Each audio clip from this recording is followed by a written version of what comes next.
School broke for half term, like it always does, without my knowing. I'd stayed up all night, so I guess I wasn't thinking straight this morning. I was making posters with Pritt Stick and Xerox copies with Dad's humongous off-white office stallion. Let me tell you, that thing will make copies of anything you put in it. I remember he'd brought it home after they put him on, extended leave. He's awful proud of it. He'd carried it by hand, all the way from work, and he doesn't much like it when I mess with it, even for school. He's always like, "You'll break the glass," or "You're gonna get glue all over the thing." And to be fair, he wasn't wrong. I did. I'm sorry, Dad, but I got it all sticky. Anyways, that's why I didn't get much sleep last night. I was making copies. You're listening to episode 14 of Pulp, Surreal Stories from a Nearby Skull, an audio zine broadcasting stories that'll leave ink in your ears. The following tale is intended for mature audiences only.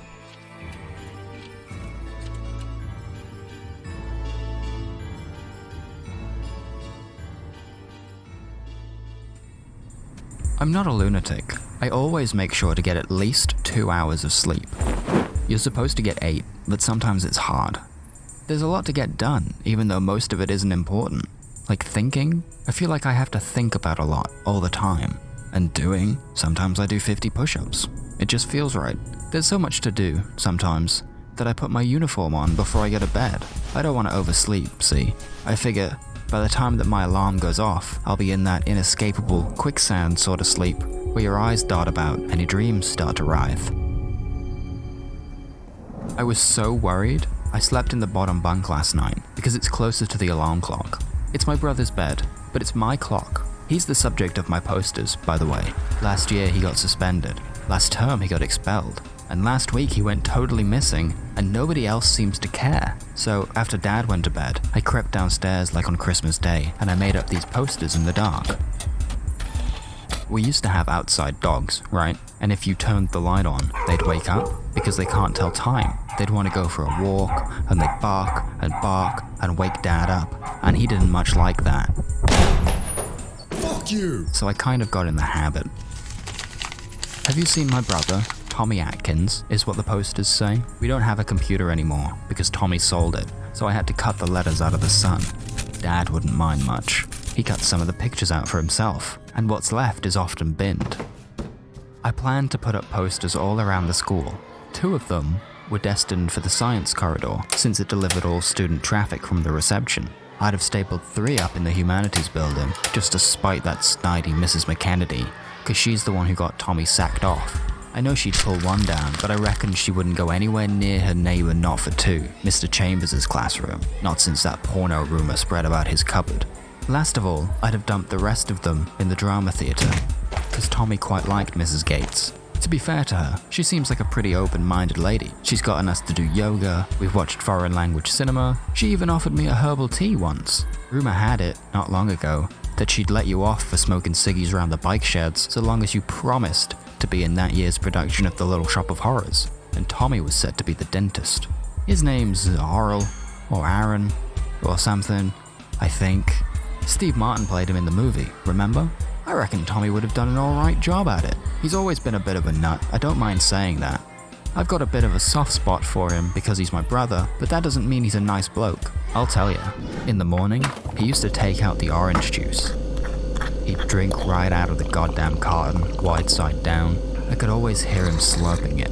Not even the TV could drown him out, like a bagged dog struggling to swim through custard. He'd gargle it like Listerine, swill it between sore gums that may very well have been held together by duct tape, and then he'd hock it back into a glass. He'd leave that glass on the table then, front and center, like Dad had gotten up early and made breakfast or something, and I'd drink it or something. Yeah, alright, it didn't happen very often, but stuff like that did happen from time to time. At least, it did happen.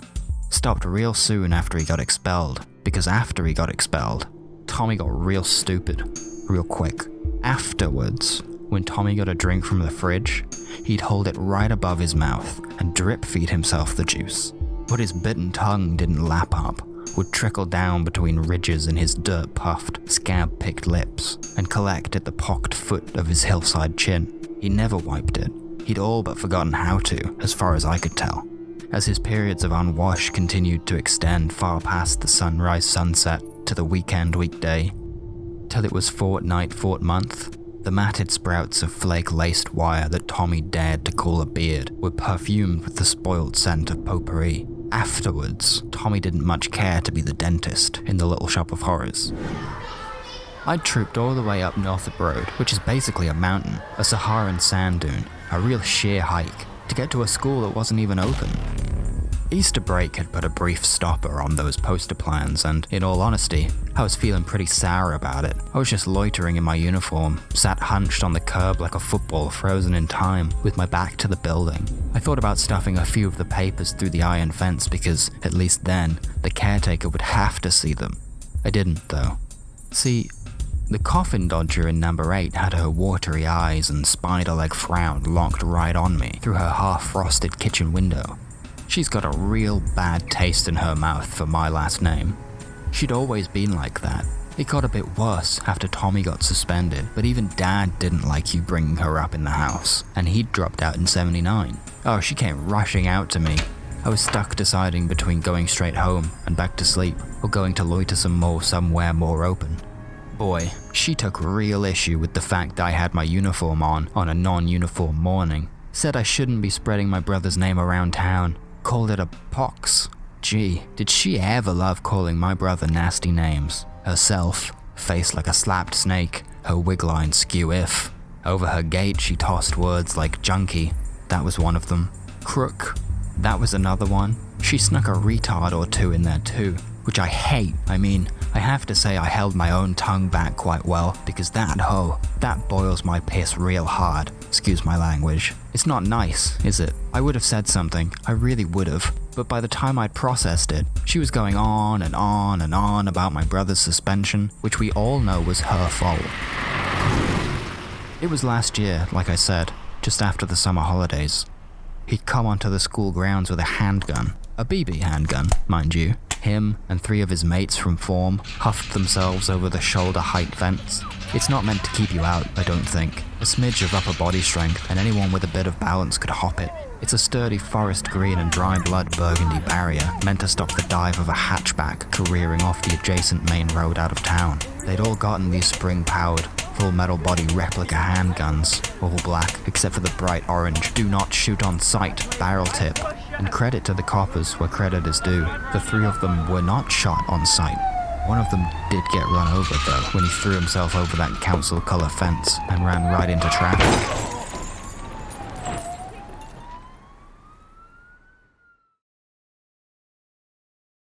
That old codger, the official contraction of coffin dodger, excused herself from the conversation with all the accumulated grace of an ex-teacher who'd left the trade in the 80s, casually confident in her ability to dodge factual errors and all but lost arguments. It was right after I'd brought up the death, actually. She'd forgotten, purposefully or otherwise, hard to say. Her skin had given in to wrinkles, assumedly softening in preparation for the long-awaited, velvet-lined lie-in, so it could have just as easily been pre-noon sundowning over an intentional, shielding oversight which sought to block out the blame end of my sharpened sentence, which hit the white plastic of her posho front door as she slammed it closed. I didn't notice till she left me, but that whole time I'd been chewing my fingers something awful. I do that sometimes, like when I'm stressed out in that, like when I've got to do some naff presentation or when I forget to prepare the presentation and I get ripped out for it after class. I'll be honest with you, I really can't stand a second of shouting. Weird, right? I've been getting yelled at my entire goddamn life. You'd think I'd get used to it, but I haven't at all. See, first, I punch a hole in the edge of the nail with my incisor, or sometimes I'll do it with a biro. I'll tear them off middle outwards, in sequence from my left pinky finger to the right one, until every fingertip is half nude. I've got to swallow them. It's not that I'm super gross. I'm not that kid in the fire assembly line that picks their running nose and eats it. It's the opposite, even. I just don't much like the idea of leaving my skin everywhere, you know? Second, I chew off the ridge of the fingertip. Not too much, not enough to hurt myself. that's not the aim here. It's not self-harm. Nothing like that. I just can't stand dead skin, right? I reckon everybody picks at dead skin. Am I wrong? And this skin, this excess that juts out just beneath the sensitive nail bed, is numb. At least, mine is. And to me, that's dead. I hate it. I really do. If that starts to hurt or bleed at all, I'll start nipping the nail walls and repeat the process on any now exposed skin. I'll pick off and peel down until there's little left of me but these oozing potholes. Self-inflicted hangnails streak down and stretch on for miles and miles, like lane dividers up the swollen hillside road that the base of my fingers have since become. Boy, and if I'm in proper trouble, I'll rip out the whole goddamn cuticle. It sounds like a lot saying it like this, and I'm being honest, if you make this sort of thing a habit, and I don't recommend it, it doesn't hurt one bit. It tears like perforated paper. Just about pops off, really. Man, you'd never catch Tommy chewing his goddamn fingers like cud, like chud. Didn't pick at the spots on his chin, didn't pull on his eyelashes. I don't think that lad ever felt a lick of anxiety. He's a wanker. But I can respect that. He's a strong guy, I mean it. He wouldn't buckle under peer pressure because he was already doing whatever it was that you were gonna dare him to do, you know? Tommy did exactly what he wanted, even if what he wanted half the time was nothing at all. I remember this one other time. Well, I mean, we all remember because he got expelled for it, but I guess I remember better because I was in the cafeteria when it happened, see? Tommy was with his buddies. Everybody at school calls them the Hat Gang because when you're inducted into their group, you get given a hat. This was before Tommy got his hat though, and this should go without saying, but the Hat Gang are fucking mental, man. They're a joke, total weirdos. Like, the definition itself grew legs too long for school cut slacks, put on a piss-soaked Umbro beanie, and came to goddamn tea. The Hat Gang did the Little Shop of Horrors by choice every year, and they did it with no enthusiasm whatsoever. Once in a while, one of the Hat Gang would talk in a register audible to human beings, and they'd be shunned by the rest of the group for the foreseeable future. The Hat Gang wore grass stains like scout badges, and vice was their brownie guide law. As I was saying, Tommy was sitting with them that day. He'd been trying to cozy up to them, I'd noticed. I suppose it made sense. He'd just lost a friend, you know? I don't think they spoke about much, them and Tommy. At the time, I was trying to buy a slice of pizza with my thumbprint. It's a new system. I don't much like it, but I won't get into it now, okay? Really, all that matters was that I had a good view of Tommy's table. It was pretty much right behind me, right by one of the windows. Big windows. You could back a car up through them, no questions asked. If you're sitting next to one, in one of those hard plastic chairs, you can rest your shoulder against the glass. Mrs. McKennedy does not like it when you do that. Oi, that's the first thing you hear. Oi, you'll scratch the window like that, you will. She'd always catch you, most of all when she was on yard duty. She'd call at you like an animal, all muffled through the window like, she'd say, "Elbows straight, young man," and tap on it at you. Like that wouldn't make marks? I reckon I saw his ears perk up, detecting an opportune moment rearing its A-line bob at him.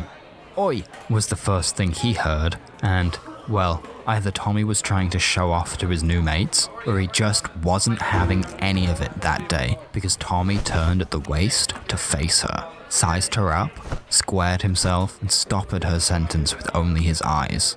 Tommy was the hammer of a handgun, cocking his head back till his neck cricked, and without even thinking about it, he fired on her. Old Mrs. McKennedy's face dropped like snow, all at once, sending a distinct chill throughout the postcode, let alone the school grounds.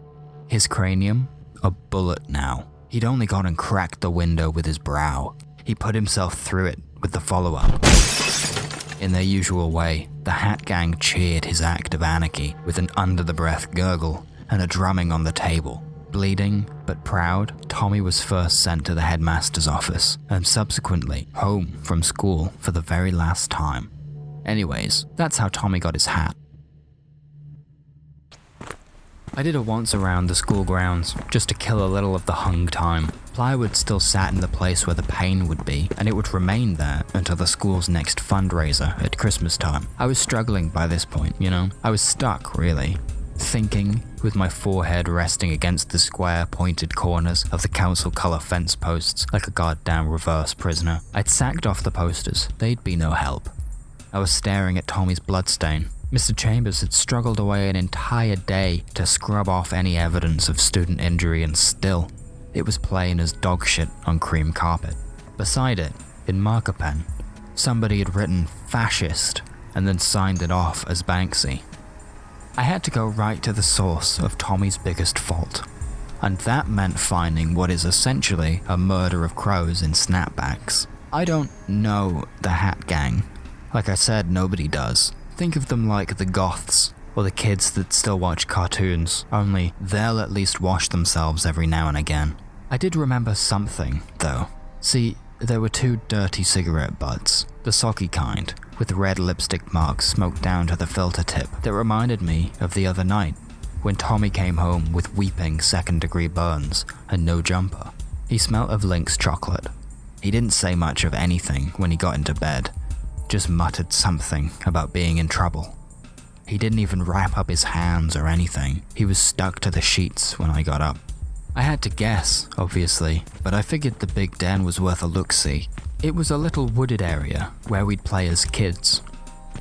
It's just off to the west of the kiddie park, near the old town hall. You've got to go halfway up the hill there. When you're just past the last goalpost, you go up a bit more, then to the left. You've got to get down the mudslide first, across the stream, around where all the pipes in town congregate and pool out, climb up the opposing steep, and then follow the dirt path. But if you hit the hole in the golf course's fence, you've gone too far. It's indistinct, the big den. It doesn't exist, really. It's just a space that we've all sort of given a name to. But all the kids at school would know what you mean if you just said you wanted to go to the big den today. And boy, when I got there, did I understand what had happened. Half of the canopy was missing. Beforehand, if a kid went missing in the big den, you'd have to send out footmen, but now you could scope it out from a helicopter. All amongst the sticks and stones was black shrapnel and plastic pieces. A cone of flames and antiperspirant had torn through the foliage and charred the trunks. I'd have blown my hands off, I reckon. Lucky Tommy's tough, eh? There was more like it, too. Further traces of Hat Gang miscellanea stashed and strewn along the path towards that hole in the fence. Word had it, if you got in and started menacing on the golf course, you wouldn't last 4 minutes before the old boy set his Rottweilers on you, or shot you with his rice gun.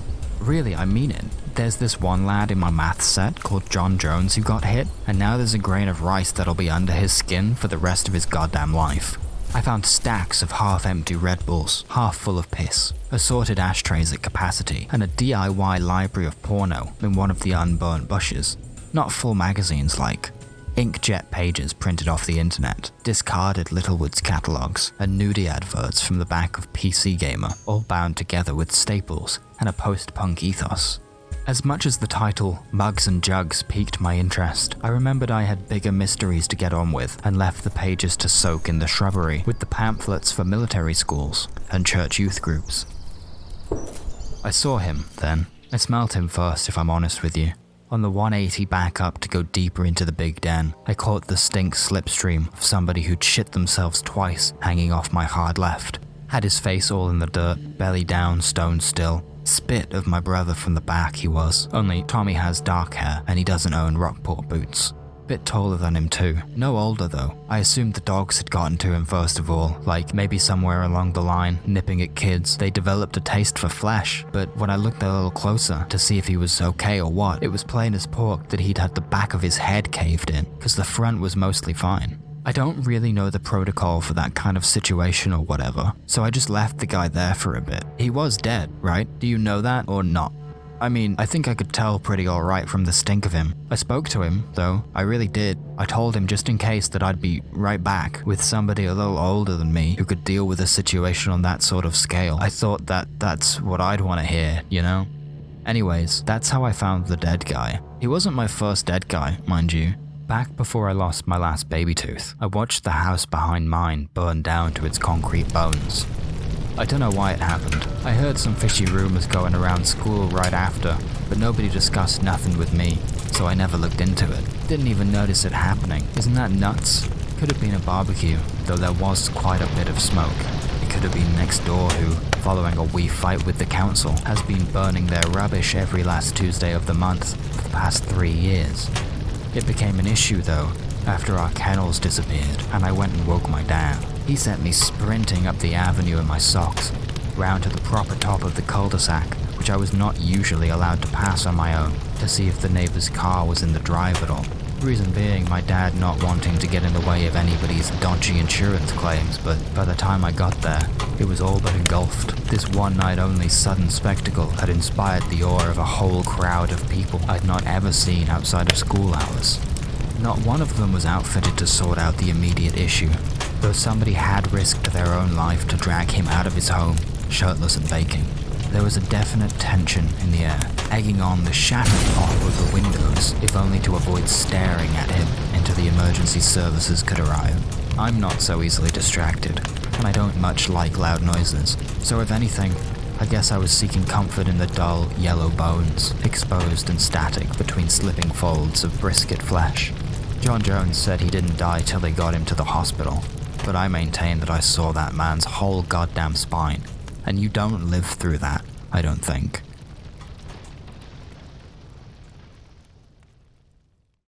Are we done here now? That's my bit of the story anyway. I'm sorry I got a little off track there. You gotta know the end of the story now, right? Otherwise you'd have asked me earlier. I left, like I told him I would, crossed the sludge back over to the green, and hopped on over to the play park's fence. I launched myself at the first adult I found, just proper yelling that I'd found a dead guy and that I needed help and that he needed help, and it took a lot of convincing actually, which I'm still a little upset about, to be honest. It all got tied back to the Hat Gang in the end, right? I heard the old boy at the golf course found a chisel in one of the holes. Heard that on the news before you brought me in. I guess they got brought in for questioning already, cause you're nodding at me. I mean, obviously that's why I couldn't find them, because they were doing a runner. Found Tommy though, in case you're wondering why you've never heard of him before today.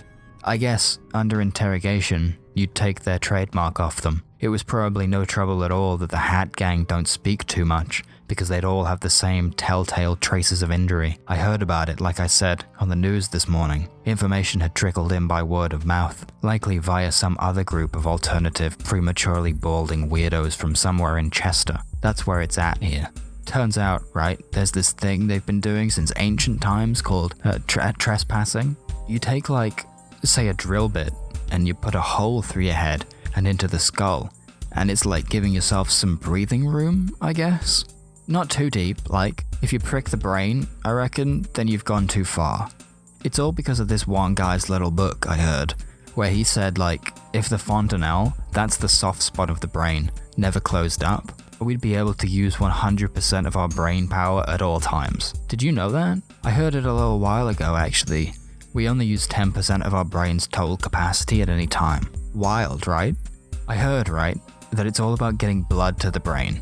That's what he said. But where are you going to get a trespassing tool in North Wales? A hammer and a chisel and a few knocks to the back of the head was almost always enough to break apart skeletal Pangea. And Tommy, having been excused from education, let his mate crack him open like a flesh creme brulee. So naturally, he's on a drip somewhere in the hospital, recovering from sepsis. You have been listening to Soft Spot, an episode of Pulp, Surreal Stories from a Nearby Skull, written and directed by Jake Lucy. This production is copyright 2021 by the Sleepy Bones Detective Agency and is intended for enjoyment purposes only. Any resemblance to actual persons, living or dead, is purely coincidental. If you like this show, you might like chucking me a buck on patreon.com/sbda. Please visit us online at sleepybones.agency. That's sleepybones.agency for more surreal stories.